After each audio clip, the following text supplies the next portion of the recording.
confirmation of the death of President Raisi of Iran after Sunday's helicopter crash, the task of managing the country now falls to Mohammed Mokber, an Islamic regime devotee who serves as the first vice president. Mokber will preside over a committee that includes the Speaker of Parliament and the head of the judiciary to prepare for an election within the next 50 days, according to the Iranian constitution. A former head of Setad, the Iranian investment fund linked to the supreme leader Ayatollah Khamenei, Mokber probably never imagined that he would become president of the Islamic Republic of Iran, even as an interim leader, and only for a few months. It is unlikely that Khamenei or Raisi did either. The former, who is Iran's ultimate authority, had assured Iranians on Sunday that Raisi's accident would not interrupt the work of the state. In truth, the president's death has upended Khamenei's possible succession plans, as well as the election that was scheduled for next year that Raisi was expected to comfortably win after any serious rivals were barred from running again.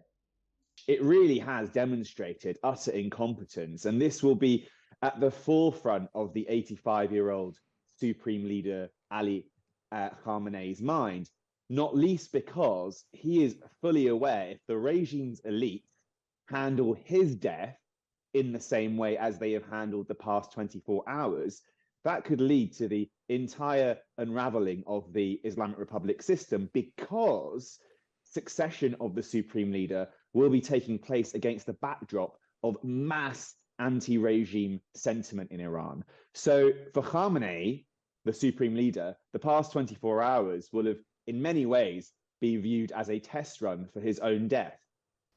Raisi's death at 63 comes at a sensitive time for the unpopular Islamic regime, which periodically finds itself putting out mass protests with brute force.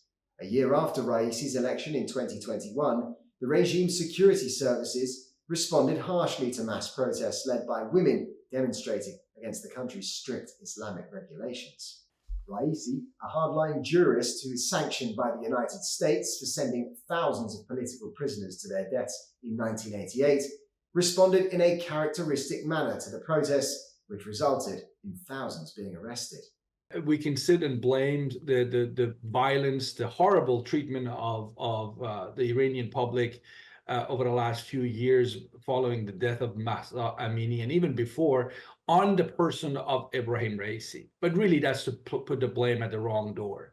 Ibrahim Raisi didn't essentially come up with that sort of a policy of repression. He just implemented the policies, the wishes of those people who essentially put him in the presidential palace. And that was the life story, the political life story of the man Ibrahim Raisi. Wasn't a visionary, didn't necessarily have a base politically or in Iranian society, but was somebody that was trusted, someone you could give a job to and expect him to deliver. He would do that.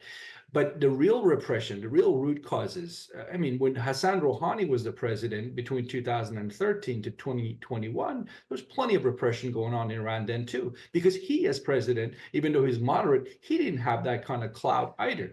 It's the supreme leader, it's the Revolutionary Guards, it's the so-called Iranian deep state.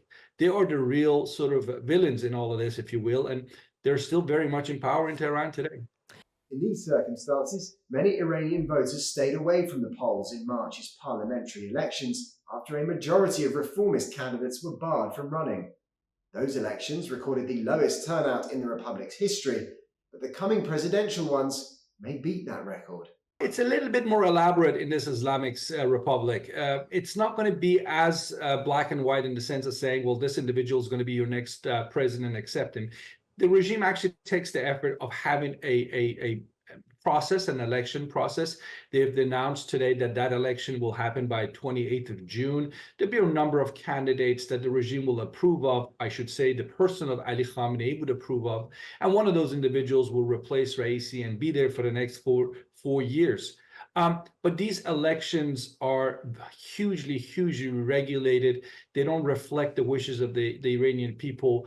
And, elections in Iran in recent years have come to a point that they just announced the last set of elections for the city of Tehran, where I believe 7% of people bothered to come out and vote. So this is not in a society where people's voices, political hopes are expressed through the ballot box.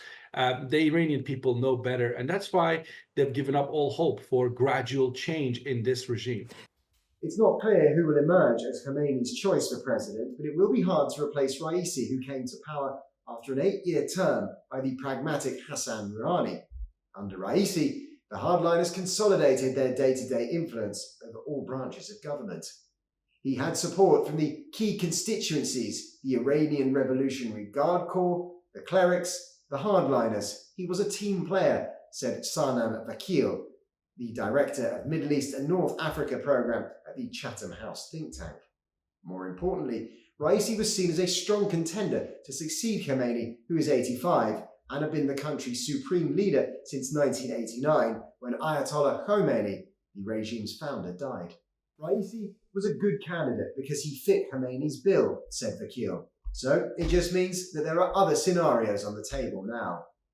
Those could include another rumoured candidate, Khomeini's son, Mojtaba Khomeini, although he has nothing approaching Raisi's credentials and experience.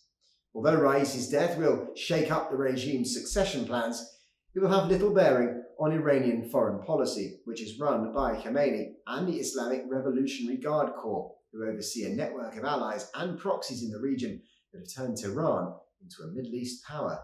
However, they have lost a kindred spirit, and at a time when their policies both at home and abroad are increasingly reviled by Iranians. The details of what caused Sunday's crash, which killed the president, foreign minister Hossein Amir Abdullahian and 6 other people, remain unclear. Officials in Iran have been saying that the helicopter was forced to make a landing due to bad weather conditions and fog in the area.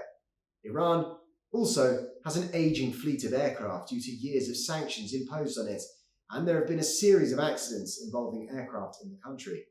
Iranian state media is reporting that the Chief of Staff of Iran's Armed Forces, Major General Mohammad Hossein Bagheri, has ordered a high-ranking committee to launch an investigation.